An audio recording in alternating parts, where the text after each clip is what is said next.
What's going on, horror fans? Welcome back to my channel. Today, we are looking at the Texas Chainsaw Massacre franchise. We're going to be ranking it from worst to best, and I'm sorry that I made you wait so long for this video, but I'm a very casual Texas Chainsaw Massacre fan, so I went back and rewatched all 9 of these movies within the past week. I wanted a fresh take, fresh eyes, a fresh perspective, and I went into all of them with an open mind, even the ones that are shitty. What I did was I ranked them based off of uh, my previous experience with them. You know, I've seen all of these movies at least once, some of them way more than once. So I ranked them from 9 to 1, and then I watched them in reverse order. And I figured that that would be a really easy way for me to justify moving one up or down, and it led to some really interesting results. And I had a hell of a journey. My wife joined me for some of it, so I got some of her input. But um, thank you, guys, again. I mean, the response to the channel has been remarkable. I won't sit here and mope on too long, but it's truly remarkable. To all of you that have subscribed in the last 2 weeks, I think it's 120 or so of you. Thank you so much for joining. I'm excited to have you here. I'm excited to talk horror. So let's get into it. Starting off my list at number 9 is Leatherface, the 2017 prequel, where we jump back and take a peek at young Leatherface for a brief moment, and then like teenage young adult Leatherface. And of course, it's this gigantic hulking man with super strength that doesn't talk, right? Wink, wink, nudge, nudge. He wouldn't be there for any reason other than maybe to be, you know, a red herring of some sort, somebody that we might think is the guy we're looking for and he's not. I don't know. So what I'm getting at is it wasn't very difficult to pick up on who the hell Leatherface was. Okay, so the twist, the whole Jackson twist, just doesn't work. And Sam Strike is way too charming to play a young Leatherface. I mean, he was about to pull that nurse lady there for a while. So, I mean, what are we doing here? What is this? Again, this is one of the ones that my wife watched with me, and she goes, it just wasn't a Texas Chainsaw Massacre movie. And it just, again, when you have characters that for the most part aren't good people, aren't very fun to watch because they do nothing but deplorable things. Again, for some people that might be engaging to watch. For me, it's just not a very good time. I like to have somebody to root for, and I believe it's Lizzie is the nurse lady. You know, she's out there on an island all by herself with a bunch of people that we know are shitheads. So I don't really like this movie. Steven Dorff is fine as Hartman. He has a couple moments that are okay, but he has a couple moments that are real cheese. And it's just, again, did not start at the bottom of my list. I'll give spoiler alert, this was not number 9 when I started, but after watching it, I just realized I didn't really care to watch it ever again. So it fell to number 9. Leatherface just doesn't work for me. Number 8 on my list is going to be Texas Chainsaw 3D. And this was, to start things off, the last place on my list. It did get bumped up one spot because I did not enjoy Leatherface. I really didn't enjoy this one either. It had a couple moments that were okay, I suppose. A couple decent jump scares if you're into that sort of thing. But really no suspense or atmosphere to speak of at all. You have a couple of fundamental problems with this movie in that your main character, played by Alexandra Daddario, while smoking hot, should be 40 years old at the very least, somewhere in that range, or just set the movie in the freaking 90s. Like, if you're going to make it present day, cast somebody different. If you want to cast her, set it in the 90s. I don't mind the idea of following up the original. That sequence is okay, despite the fact that they make zero effort to recreate the kind of filming style used back in the original. So I think that would have been a nice touch to try to recapture that, but they didn't. So it's still disconnected, but the main character fundamentally doesn't work. You have Leatherface killing all of her friends, and she's just kind of okay with it at the end of the movie. She helps him while he's getting beat down by 2 middle-aged white dudes. Like, two guys that are 10 years older than me are punking Leatherface, and we need her to come to his aid. And then she shouts the infamous, "Do you think, cuz?" Aside from the fact that she looks really good and they have her strutting around half naked through most of the movie, there are no redeeming qualities in this film for me. So easily number 8. It was number 9, but it got bumped up 1 on a technicality to number 8. Still don't think I'll ever watch this movie again unless I'm doing another binge session. Number 8, Texas Chainsaw 3D. At number 7, we have a movie that I figured was going to be in strong consideration for the bottom of this list, but somehow it snuck up to number 7, Texas Chainsaw Massacre: The Next Generation. Now, this movie has many flaws. I hate the portrayal of Leatherface in this movie. He is a blubbering, cowering bitch. There is a scene that grinds my gears every time I see it, where like a gun is pulled and Leatherface cowers in fear, and Matthew McConaughey's character just stands there like a champ. They're definitely building him up as the main threat in this movie. Leatherface is just there to act like a freaking imbecile, dress as a woman, put lipstick on, scream, and just, again, Renee Zellweger's character literally tells him to sit the freak down, and he does. Like, it's just, this is the worst portrayal of Leatherface in any of these movies. This is probably the least scary of any of these movies by far. What the hell is going on with the secret society and the chest piercings and the cheek licking? Ugh. That whole sequence gave me the heebie-jeebies, and not in the good way.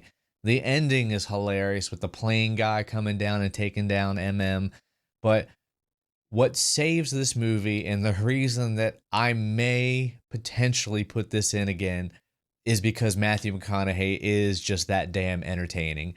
He has some of the funniest moments in this entire franchise.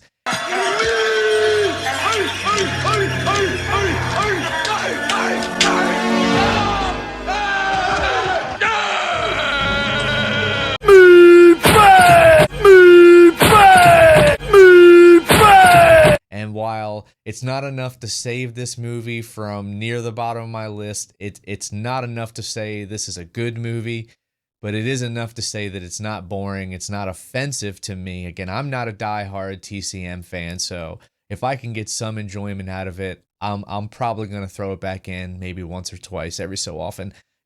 At number 6, we have Texas Chainsaw Massacre: The Beginning. Now, this is the sequel to the 2003 remake. And I think my wife said it best. After this movie finished, I asked her what she thought. This is the first time she had seen it.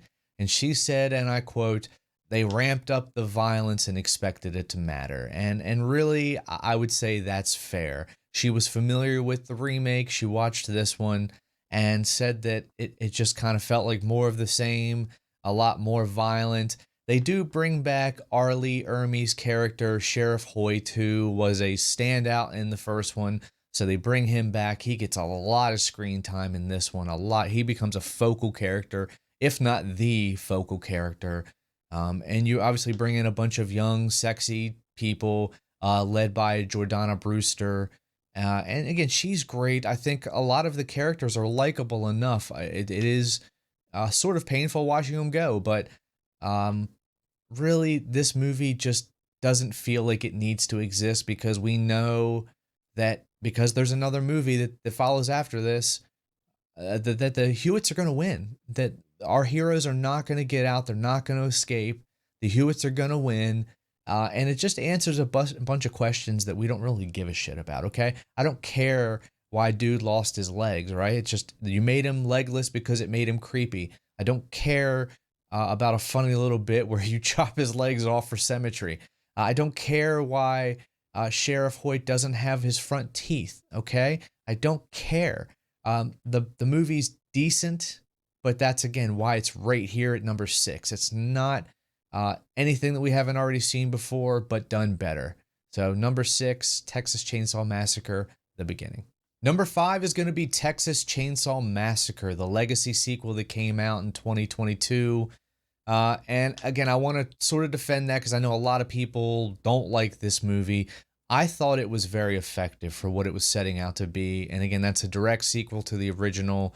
They do a good job of making you feel like this could be that same man who escaped, went to this orphanage, lived, a decent amount of time there, and then just out of defense is kind of thrust back into this killing spree. They make the main characters fairly detestable, like with the way that they judge and act.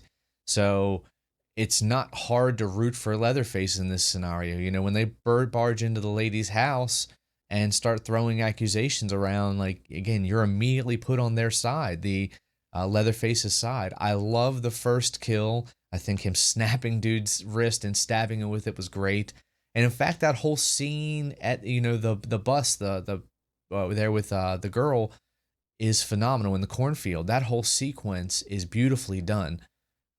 Talk about sequences that are beautifully done. The bus sequence. Finally, we get a Texas Chainsaw Massacre. I mean, if that's what you show up for, they give it to you in spades. And I love that scene. I love the commentary, how it's funny that people are commenting that it looks fake, even though people are literally dying on screen. The movie can get a little preachy at times, but I don't let that take away from my enjoyment of watching Leatherface show up and do his slicing and dicing. So it's a fun enough movie for me. It's short. It's only about an hour and 20 minutes long, so it gets to the point. It gets to the kills pretty quickly. And I'm one of the few people that might actually like the ending. I love when he rips that chick out and slices her head off as the other girl's rolling away, screaming. I thought that that was actually really effective. I also like the Richter character. They present him, when I see him coal rolling up through as the stereotypical douchebag, but he seemed like a fine man, and I think that's the point, is don't judge a book by his cover. He ends up forming a bond with one of the girls relatively quickly, and I was actually really upset to see him go. So I think there are a couple really nice standout moments in this movie. Dante's death is another really awesome moment with the swinging door. So, and I thought he survived that for a minute until you saw his face. So, again, great movie for what it was supposed to be. Is it a masterpiece? No, but I enjoy it. And again, I'm a casual TCM fan, so the Sally Hardesty stuff doesn't offend me nearly as much as, say, like Halloween Resurrection offends me what they did to Laurie Strode. So I understand you showing up expecting that she's going to get the Laurie Strode treatment in H2O, and they resurrectioned you. So if you're a big diehard TCM fan, I understand that this one might be at the very bottom of your list on that alone. I get it, and I apologize because she got done dirty, and it sucks, but I still enjoy the movie, and it's number 5 on my list. Number 4 on my list is easily the biggest benefactor of me watching these movies in reverse order, and that's Texas Chainsaw Massacre 3. I had just watched Texas Chainsaw Massacre 3D and then Texas Chainsaw Massacre The Next Generation because I knew they were going to be shit. So it might just be that this movie looked really good by comparison, but I had a blast with it, and so did my wife. She watched it too as a new viewer. We both looked at each other several times throughout the movie and were like, I'm actually enjoying this, are you? And she kept saying, yeah, me too. Ken Faree shows up and he kicks ass. He takes out a bunch of bad guys, survives to the end. I mean, we actually have a badass good guy showing up and not having to do the heroic sacrifice, so that gets bonus points for me.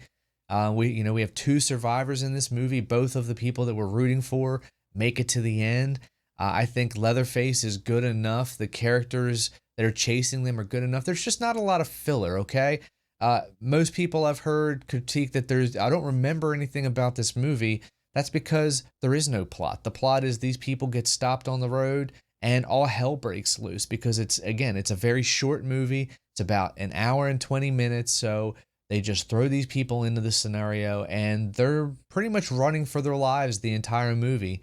And I love the finale. I love the main characters. The writing is decent. The guy who wrote this ended up going on to co-write the Crow screenplay. So I liked the writing and I couldn't figure out why. And I went and looked up who the screenwriter was, and I wasn't shocked to see that he actually went on to do some really good writing. Again, is this really great? Take it or leave it, but you could see it. I could tell that this guy had some skill And then I went and did some investigating and found out that he went on to write The Crow. So there's something to this movie. And I'm not just going to unfairly dismiss it because it doesn't go absolutely crazy, because it doesn't. It's definitely more on the campy side, closer to part two than part one, that's for damn sure. But I think it's, again, not unlike Freddy Part 3. I think it's a nice hybrid where there are moments where they try to be scary. Whether they work or not is completely up to you and how jumpy you are. But there are moments of comedy and moments of heart and moments that work. I like the movie, and it's going to be easily my number 4.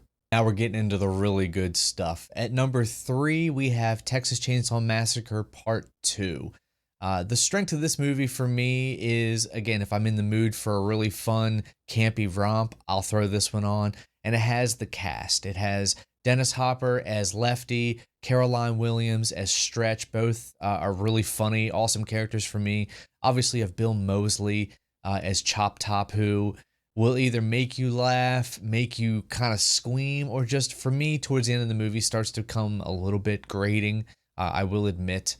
But the characters, for the most part, make me laugh. Leatherface's little dance, again, every time he does it, it makes me laugh. I have a lot of fond memories for this movie. This was introduced to me by my cousin Robbie, who unfortunately is no longer with us. He was a big fan of Part 2 and the original. So while I didn't grow up with these movies, I do remember watching them with him and just having a ball, laughing, carrying on, having a great time. This movie is apparently what Tobe Hooper set out to make the first time and failed miserably. This is black comedy. It is supposed to be funny, dark, make you feel all sorts of weirdness, and it does that. I think it succeeds in exactly what it's trying to be, and I love this movie. Fond memories. I'll watch it anytime anybody wants to throw it on. It's just a good time. Number 3, Texas Chainsaw Massacre Part 2. This is where I lose everybody, because number 2 is the original Texas Chainsaw Massacre. Again, I have fond memories because I used to watch this movie with my cousin. It was one of his favorite movies of all time. He was a big TCM and Evil Dead fan. So I do like watching this movie, but Tobe Hooper almost does too good of a job at making a grindhouse, gritty, tough to watch sort of exploitation film, because it's just not a fun watch like the second one is. I respect it. I appreciate everything that it's done. It set the groundwork for a lot of films to come, but I don't feel good while I watch it, and I don't really enjoy putting it in so much anymore. And I can't put it at the bottom of the list because it's not a bad movie. It succeeds in every way. It is to be celebrated. But there is one on this entry that I appreciate just a little bit more, and we'll talk about that in a minute. But I think that what they were able to do with the budget they had, with the means that they had back in, 1974, again, you have a movie that just feels way too real. Way too real. It gives you the heebie-jeebies. You feel like you're watching people actually be tortured, and you just watch Sally Hardesty slip slower and slower into madness as her friends and her brother are killed in front of her. And again, it's just one hell of a ride. And when she escapes, you feel that release with her, where she's just laughing maniacally, and you can empathize because she has been through the ringer. And again, it'll make you feel all sorts of emotions. And if you're ready and you're prepared to go through that trip, it's a hell of a time. But I'm just not always ready to throw this movie in. So I got to give respect to the original. I admire everything they did, but I'm only going to put it at number 2 on my list. And again, go ahead and tell me how stupid I am. It's okay. This is just my opinion on some movies that really, I'm not a huge fan of most of these movies. I'm not a big diehard TCM fan, but a couple of these here at the top, 1, 2, and 3, I do watch fairly regularly. All right, and if you've been following along, then you've figured out that number 1 on my list is the remake. I know, string me up. Who wants to fight? Somebody literally told me they wanted to fight me after my last video. Guys, this is just my opinion.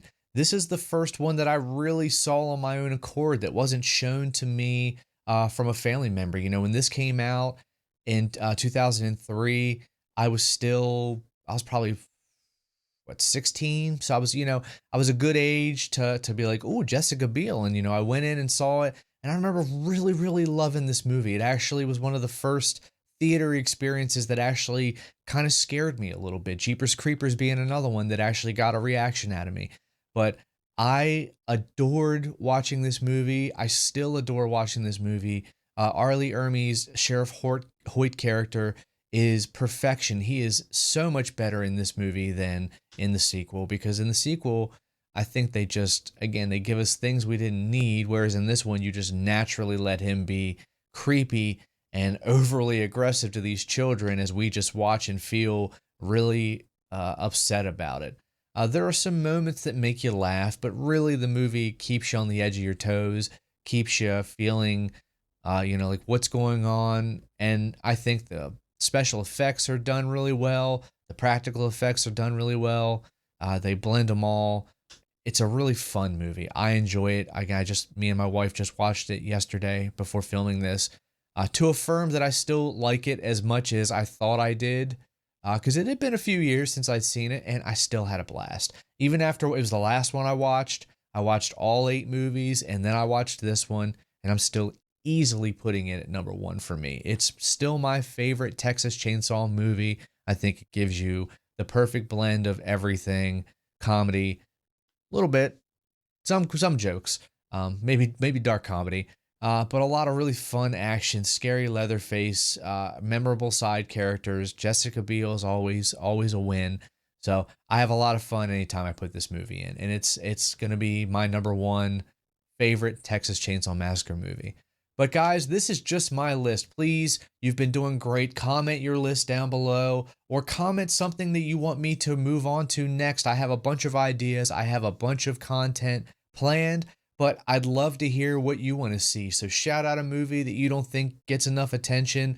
Shout out a movie series you want to see me tackle. If I pick that movie or that movie series that you've recommended, I'll give you a shout out. I'll give your channel a shout out, whatever you want me to do while I'm filming, as a thank you for taking the time to do that. So guys, again, I'll take a few minutes to thank you, a few seconds to thank you so much. Thank you for watching. Thank you for subscribing. Thank you for liking. Thank you for engaging. That's what it's all about. I'm here to talk movies with you, with all of you, and everybody's been showing up. The channel's blowing up. I'm so excited, and I have a ton more plans. So stay tuned. I'm going to, hopefully within the next week, get a video shot where I talk about all 4 of the horror icons that we just went over: Michael Myers, Jason Voorhees, Freddy Krueger, and Leatherface. I'm not going to do like a ranking of their movies side by side, because I would be way too biased on the other 3 versus him. So what I want to do is maybe some tier lists, maybe some general conversations about the franchises, favorite kills, I think would be fun, because Leatherface does have some badass kills, so it would easily put him in the running. But I'll figure it out. It'll be fun. It'll be exciting. We'll have a good time. But I'm excited to see you there. Hell, maybe we'll even do it as a live stream. If you guys comment down below, let me know if I did a live stream talking about the big 4 and, did some rankings, some tier lists and whatnot. Would y'all show up? Will we have a good time? Maybe have some drinks? Let me know down below. Thank you all. Love you. Be good people. Have a great weekend.